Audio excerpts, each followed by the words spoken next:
Why is college so expensive? See, when we get older, we tend to look to the future, and most of us want to go to college. But the thing is, college is expensive.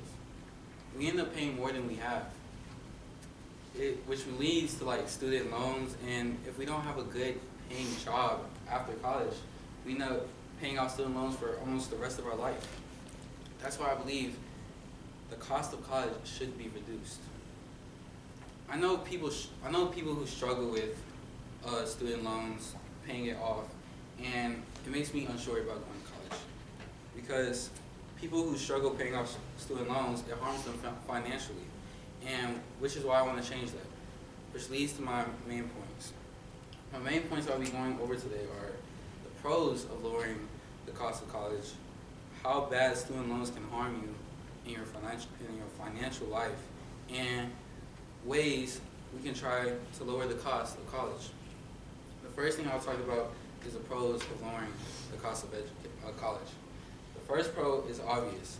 Lowering the cost of college, everyone will be able to go to college and get the education they want. And they won't have to worry about paying off debt, which leads me to my next pro, less debt to pay off. If we have less debt, we will not have to worry about our financial situation of paying debt off for the rest of our life. The cost of college should be reduced. And if it is reduced, we will have more money after college, which leads to my next pro. We will have more money after college. What I mean by this is we will have more opportunities. The more education we get, the more money will be on our check.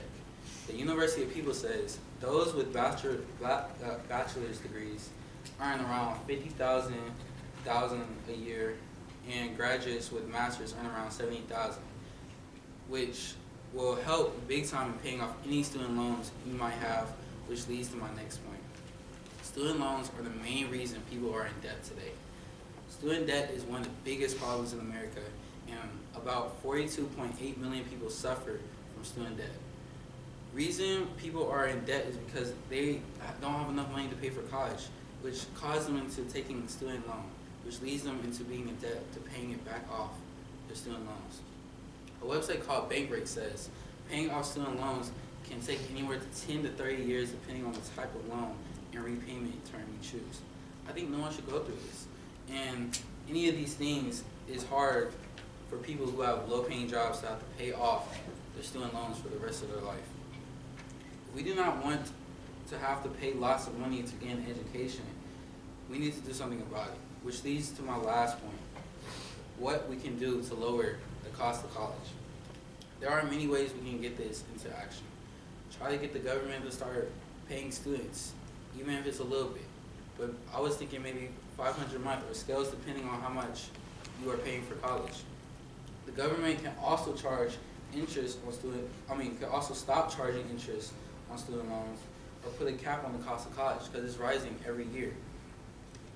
We can also start saving. Thomas Frank, who wrote for College Info Geek, gives good advice and insight for saving money for college. Thomas Frank says, college is a giant and evil space vacuum hell-bent on siphoning every last dollar you have into its infernal space vacuum bag. I like this comparison because it's real. College is a money vacuum, and we must be careful of it. No one wants to go through the stress of trying to save every dollar through college and after. That is why I believe we as students should have some help from the government. Today, I went over the pro of lowering the cost of college, how bad student loans can harm you financially, and how we can lower the cost of college. In conclusion, the cost of college can be reduced by the help of the government. With less debt, we have more money in our pockets, and we then spend more and contribute into the growth of the economy. That is why I believe the cost of college should be reduced.